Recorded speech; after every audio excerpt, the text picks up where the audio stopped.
Thank you guys for staying. This was a much bigger crowd, but half the crowd left with the fucking baby. The baby brought the fucking crowd. That is fucked up. I was outside just like 10, 20 minutes ago, and about 4 guys came out of the place upstairs, the Great Waters restaurant. And I tried to get them to come down here. I was like, you guys come on down here, you know, we're doing comedy and poetry, it's music, it's fucking fun. And the guy said, no man, I just got off work and I got raped the last 4 days. I said, excuse me? What happened to you the last 4 days? So just the last 4 days, man, I just got raped. It's like, did he just let you out of the basement? You decided gonna stop and get a beer first and I'm a real man? What the fuck? He says, no, I just got off work. I said, what do you work in prison? What the fuck? He said, no man, I work at the Great Waters. And they raped you? Were you late more than 3 days in a row? What the fuck? You should quit. He said, no man, I had a hard week at work. And you compare it to rape? It's like, sir, have you ever been raped? It's like, no. It involves forced anal penetration. I've been working 25 days. I've never had a day that fucking hard at work. It's amazing how casually guys can just throw that in. Like, yeah. Oh, the wolves, they got beat, they got raped. Really, on court? They should quit. Get traded. If your team's getting raped out there, you're on the wrong team. Unless it's rugby, I guess. I don't know. That's all the new that happened for me this week. And that was right outside. It helped me out, though. And I've been traveling. I travel a lot during my escapades as a comedian or a deranged hitchhiker. I do a lot of traveling.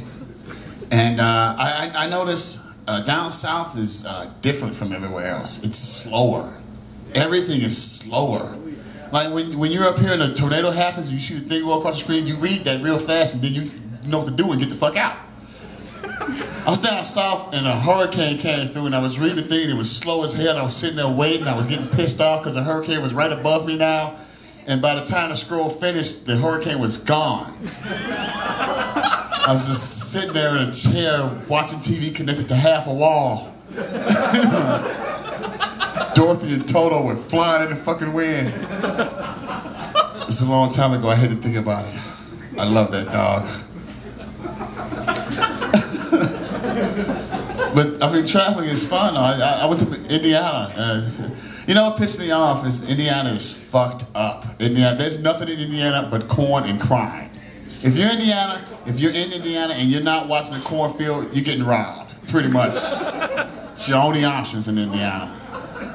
Why I don't go. The Jacksons ain't been back either. It's fucked up in Indiana.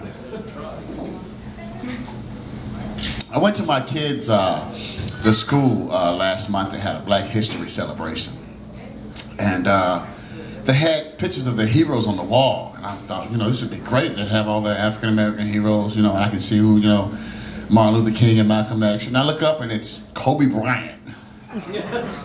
So wasn't he accused of anal rape? You can't be in the history books when you're accused of anal rape. That's why Michael Jackson didn't make it. You get mad at me, I don't care, I'll talk about Michael Jackson, I don't give a shit. You know those not his kids, right? Y'all know that, right? Oh yeah. Yeah, look, I come from a black man and a white woman. I know what the fuck mixed kids look like. They all look the same, Latino. Them kids don't look Latino, they don't look Puerto Rican, Dominican, Chicano, none of that shit. They look like Britney and K-Fizz kids. Why are we still pretending? It's pissing me off. And then he had the girl covered up with the mask like she was forever at a Mardi Gras party. And he had the boy had a sheet over him and his name was Blanket. You can't name a boy Blanket and cover him with a sheet. What happens if he disappears? He get lost. The police came, the FBI and Walmart in the linen section looking for this damn boy. Now they at Martha Stewart's house because her name is in the linen section too, and she got a record, you know. It's not right to be raising kids like that. I'm not the best parent either, though. I'm horrible at raising kids. I got 2 kids, and my daughter think I like my son better, and my son think I like my daughter better. And I just sat him on the couch and said, "Look, I don't like either of you. I'm still trying to get mommy to abort. I'm not." That's wrong. It's true though. She's like, "No, they're over 10, you know." That's so wrong. I'm bad with her. My son came home from school crying one day. He's crying because he said the kids kept calling him gay. I said, "What are you crying? The kids keep calling me gay." I said, "That's not a reason to cry. The kids are going to always talk about you all your life. But crying about it is kind of gay though. Really, it is. It's kind of gay." And he ran to my wife crying, "Daddy called me gay." I said, "Yeah, you a snitch too. You're a gay ass snitch." Tell it on me. So I'm not that good with him. I'm not. I went with my daughter because it's summer's coming up, and we went to get a swimsuit. And my daughter's 9 years old, and she wanted a 2-piece. And I walked in there, and I didn't like it when I walked in, because I don't like 2 pieces for little kids. She's 9 years old. What the fuck you need the 2-piece for?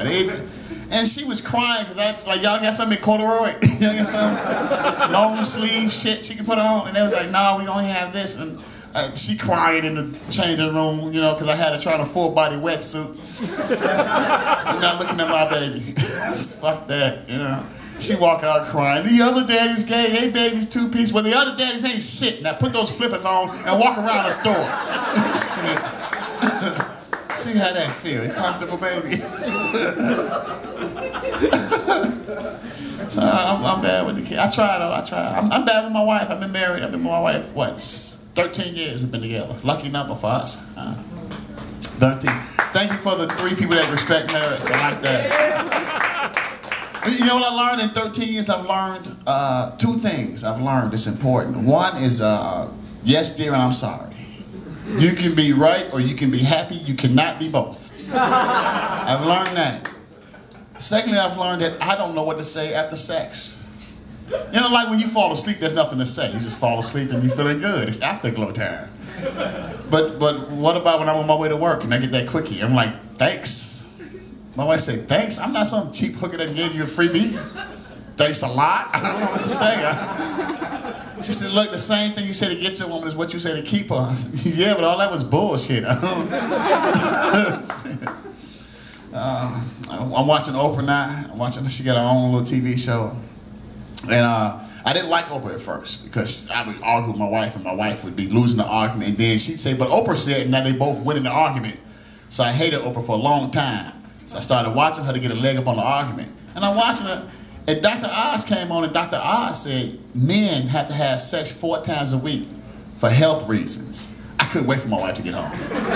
I was sitting at the door like, "Yeah, I'm gonna tell her about this shit." She walked in, I said, "Honey, we need to have sex 4 times a week for health reasons." She said, "That's bullshit."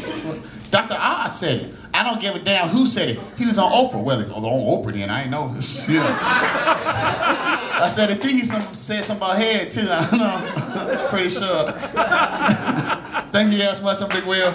Enjoy your night.